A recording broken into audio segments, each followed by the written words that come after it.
Hello everyone. Hello.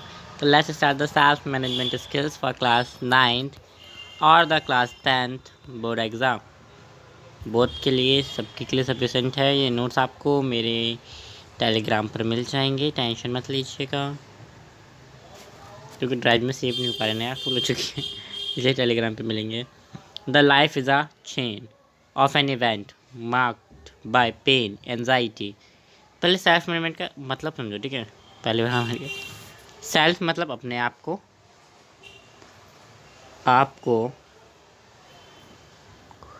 संभालने का मौका, ठीक है। आप कैसे सुधरोगे, आप अपने आप को कैसे संभाल सकते हो, उस चीज़ को हम बोलते हैं सेल्फ की मैनेजमेंट।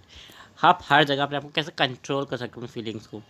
जो आपके जीवन में चीज़ें आती हैं उनको कैसे मेंटेन किया जाता है, उन्हें हम समझेंगे इस पूरे के पूरे लेक्चर में, ठीक है। तो सबसे पहले हम समझ लेते हैं स्ट्रेस क्या होता है ना। तो जो हमारी लाइफ ऑफ चेन है ना, उसमें बहुत सारी चीज़ होती हैं। पेन, एंजाइटी होती है, फेलियर होता है, फेयर होता है ना, लॉस होता है ना, बहुत सारी चीज़ें होती हैं। ग्रीड होती है, कुछ गोल्स होते हैं, कुछ सोसाइटी प्रेशर होता है, कुछ घर का प्रेशर होता है ना। ये सब जो प्रेशर होते हैं ना, बाय सोसाइटी आए या बाय हमारे आए, कैसे हमें लाइफ में कोई भी ऐसी चीज़ आ रही है जो हमें प्रेशर दे रही है, उसे हम बोलते हैं स्ट्रेस, ठीक है। ठीक है, स्ट्रेस को हम देखते हैं कि भैया इफ़ेक्टिवली ऑल एजेस में होता है। ऐसा कोई नहीं कि यहाँ पे एक एज में को, ऑल एजेस में होता है, ठीक है।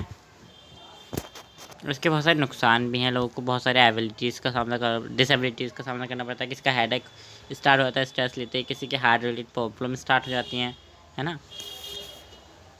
ठीक है, अब समझते हैं। Stress can be classify as a reaction external stimuli that trigger change one personality state causes urgent is called stress। कोई ऐसा स्ट्रेस को हम ऐसे डिफाइन कर सकते हैं कि कोई भी स्टिमुलाई है जो ट्रिगर्ड करता है और जो हमारे पर्सनैलिटी में चेंज आता है, उसको हम बोलते हैं स्ट्रेसर्स, ठीक है। इतना कुछ फालतू बात है सारी, ठीक है, इतना कुछ आता भी नहीं है। डेफिनेशन फिर भी मैंने बता दिया, ठीक है। Some factor can contribute to contribute to stress, ठीक है। ये सारे फैक्टर्स हैं, ठीक है। देख लेते एक बार। थ्रेड हो गया, बैड एक्सपीरियंस हो गया, एक्सपेक्टेशंस हो गई, सोसाइटी प्रेशर हो गया। ये सब क्या है, ये सब एक जैसे कारण ऑफ स्ट्रेस बोलो या फिर कंट्रीब्यूट करते हैं स्ट्रेस के फैक्टर्स के अंदर, कि ये एक तरीके से स्ट्रेस हो सकते हैं, ठीक है। अब आता है meaning of stress management. Stress को मैनेज करने की मीनिंग क्या है। हमारे पास कुछ ऐसी टेक्नोलॉजी होती है या फिर टेक्निक्स होती हैं जो स्ट्रेस को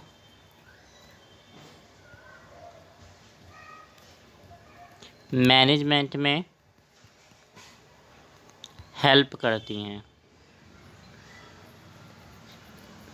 स्ट्रेस के मैनेजमेंट में हेल्प करती हैं। कुछ ऐसी टेक्निक्स होती हैं, कुछ ऐसे टूल्स होते हैं, मशीन्स होती हैं, है ना। एंजाइटी वगैरह से, थॉट वगैरह से मैनेज करने में हेल्प करती है, ठीक है। अब इम्पॉर्टेंट्स क्या है हमारे स्ट्रेस मैनेजमेंट की। स्ट्रेस मैनेजमेंट की इम्पॉर्टेंट ये है कि अगर हम स्ट्रेस को मैनेजमेंट कर लेंगे तो हमारे पास कोई ऐसी सच एज हेल्थ प्रॉब्लम नहीं होगी। लोगों को आजकल बहुत हाई ब्लड प्रेशर की हो गई है प्रॉब्लम, हार्ट डिजीज़ बहुत हो गई है ना।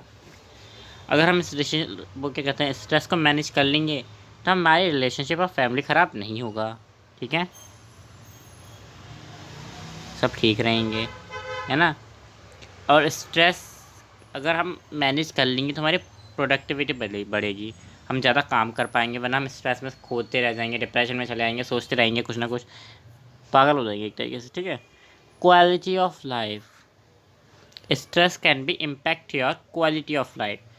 तुम जो लाइफ जी रहे हो उसके ऊपर बहुत बड़ा फ़र्क डालता है स्ट्रेस, ठीक है। तो स्ट्रेस अगर मैनेजमेंट कर लेते हो तो भाई क्वालिटी ऑफ लाइफ पे कोई इम्पैक्ट नहीं पड़ेगा, ठीक है। अब आते हैं स्ट्रेस मैनेजमेंट टेक्निक्स। कौन कौन सी ऐसी टेक्निक्स हैं, कौन कौन सी ऐसी टेक्निक्स हैं जो स्ट्रेस को मैनेज करने में हेल्प करती हैं। तो पहले से स्टार्ट करते हैं। सबसे पहला आता है फिज़िकल एक्सरसाइज। एक्सरसाइज से हमारा माइंड डाइवर्ट होता है, हमारी हेल्थ सही रहती है ना। योगा, योगा हमारी एक पारंपरिक चीज़ है जिससे हम अपने आप को स्ट्रेचिंग करते हैं। ये भी एक टाइप ऑफ फिजिकल एक्सरसाइज कह सकते हो आप, एक से एक्सरसाइज ही हो रही है, ठीक है। मेडिटेशन, ध्यान लगाना, it is also very helpful.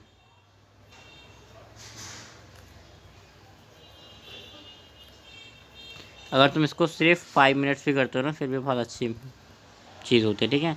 Vacation with family and friends, जो कि आपका होता ही नहीं है कभी भी, है ना, घर वाले जाने ही नहीं देते, डोंट बी से दिस, ठीक है। पर हाँ, अगर आप किसी अपने के साथ रहते हो ना, तो आप स्ट्रेस को फील नहीं कर पाते। स्ट्रेस भगाने का सबसे अच्छा तरीका यही है कि ग्रुप में रहो। For removing stress, for removed stress, stay among group, ठीक है, ग्रुप में रहो। यही सबसे अच्छा तरीका है स्ट्रेस को मैनेज करने का, एक टेक्निक समझ लो एक तरीके से, ठीक है। और टेकिंग नेचुरल वॉक, ये भी बहुत अच्छा तरीका है कि आप नेचर के पास जा सकते हैं। नेचर आपकी बड़ी से बड़ी चीज़ हील कर देता है, ठीक है। नेचर के पास ये पावर होती है, वो बड़ी से बड़ी चीज़ हील कर देता है, ठीक है। अब आते हैं meaning of independence person. Question आता है भाई क्या फ़ायदा है भाई इंडिपेंडेंट पर्सन होने के, है ना, ऐसे क्वेश्चन आ जाते हैं कई बार।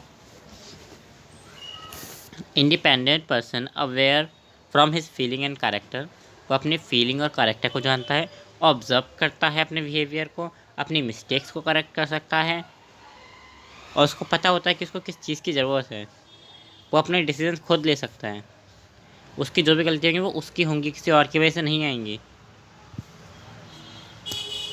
और वो अपने लिए खुद कॉन्स्टेंट है, वो अपने लिए कौन सा टास्क कब करेगा उसको पता होता है, उसकी बेस्ट एबिलिटी वर्क में हो जाती है, ठीक है। ये सब क्या है, एडवांटेज हैं। वैसे मैं अंडरलाइन भी करना चाहूँ तो मेरे पॉइंट्स में बनाकर भी लिख के आ सकते हो।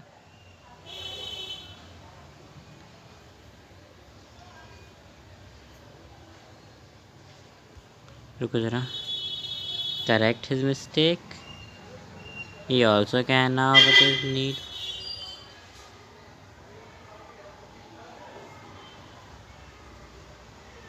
रुको ज़रा,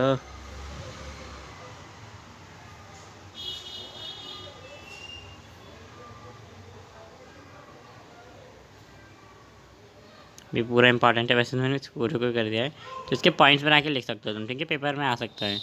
ऐसे नहीं आएगा तो डायरेक्ट ये पूछ लेगा फ़ायदे, इम्पोर्टेंस,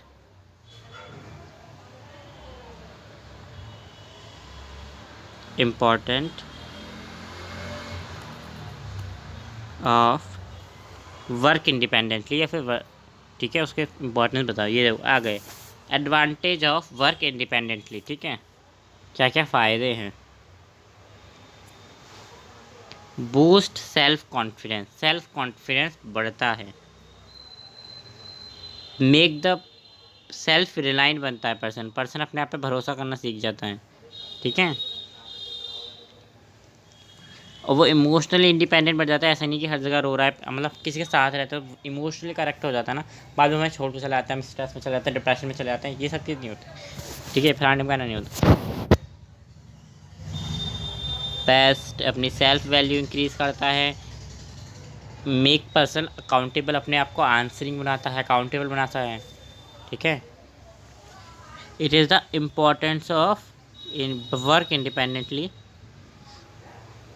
और पेपर में ज़रूरी नहीं कि ऐसे ही आए, ऐसे भी आ सकता है। What is the advantage of women work independently,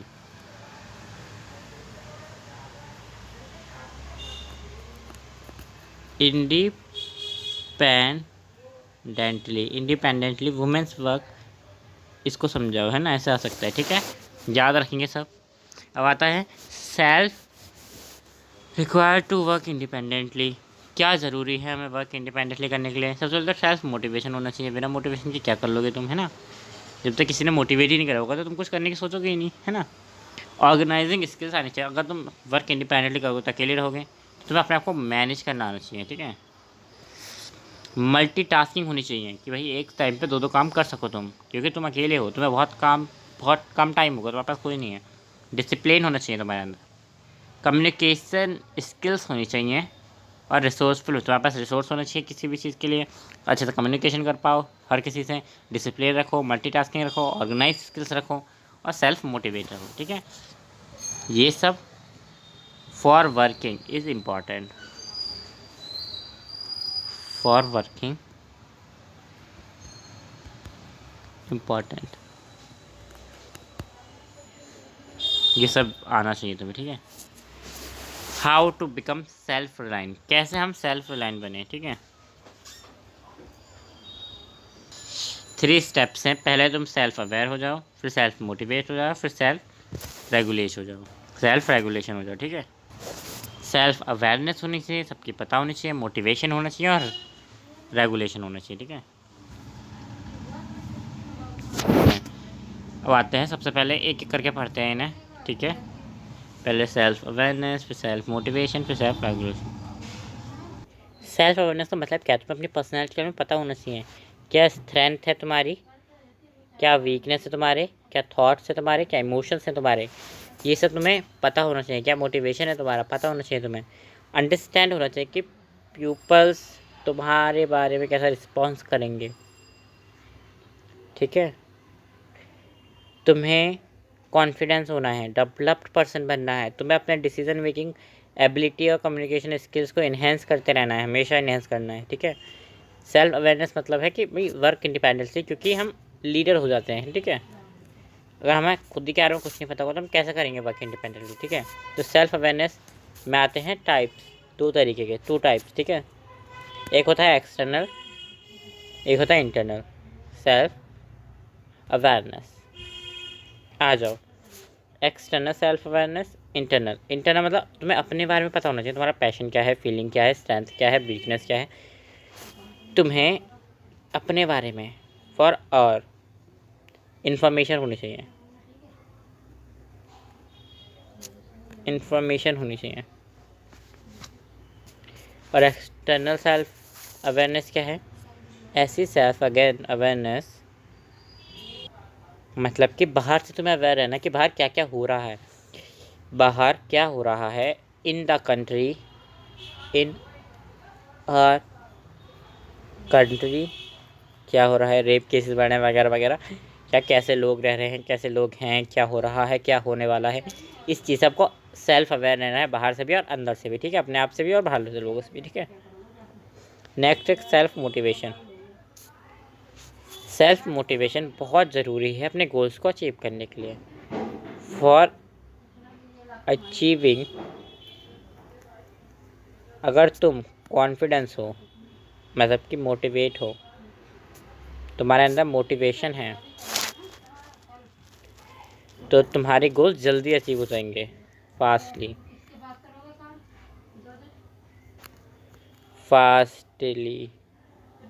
fast achieve हो जाएंगे तुम्हारे गोल्स, ठीक है। तो भैया सेल्फ मोटिवेशन बहुत ज़रूरी है। मोटिवेशन 2 तरीके के आगे सेल्फ में भी, एक आता है इंटरनिस्टिक मोटिवेशन, एक्सट्रिस्टिक और इंट्रोस्टिक मोटिवेशन। अब आ जाओ, इसका मतलब होता है अपने अंदर, कम फ्रॉम विद इन। तुम अपने इमोशन, अपनी फिजिक्स को लेके, अपने इंटरनल नीड्स को लेके कितने कॉन्फिडेंस हो कि तुम भाई पेपर देने गए तो तुम कितने कॉन्फिडेंस हो कि तुम फोड़ के आ जाओगे, ठीक है। ये तो हो गया तुम्हारा, है ना। और क्या होता है इसमें, एक सेंस होता है फुलमेंट्स का, कि तुम्हें पता होता है कि तुम अंदर से कैसे हो, तुम्हें पता है कि हाँ भाई मैं पेपर देने जा रहा हूँ, मैंने कहीं ना कुछ तो छोड़ा है, पता है मुझे, ठीक है। और ये हेल्प करता है इम्प्रूवमेंट ऑफ स्किल्स में, ठीक है। अब आते हैं एक्सट्रिंसिक मोटिवेशन में, ठीक है। Come from the external factor, दूसरे फैक्टर से आता है भैया, ये बाहर के फैक्टर्स हम पे इफ़ेक्ट करते हैं। हमें खुद का फेयर नहीं है, अगर हम ड्राइव कर रहे हैं तो हमें फेयर है, हमें खुद का फेयर नहीं है, ठीक है।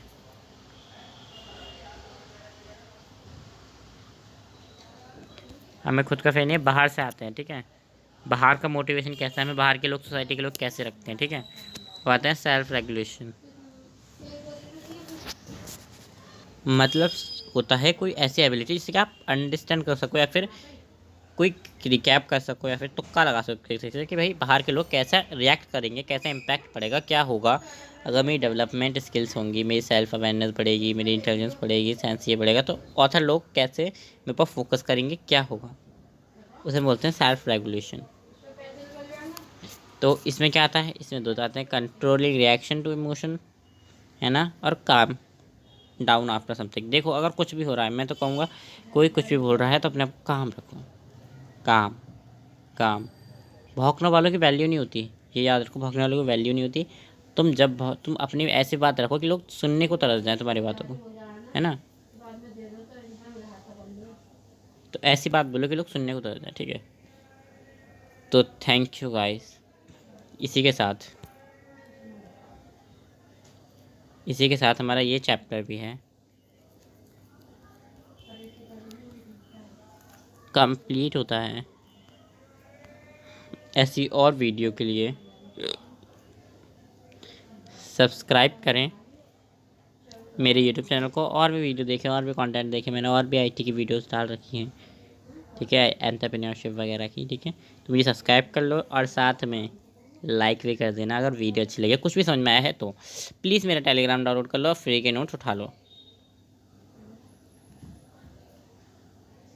Thank you for watching, till then take care, bye bye.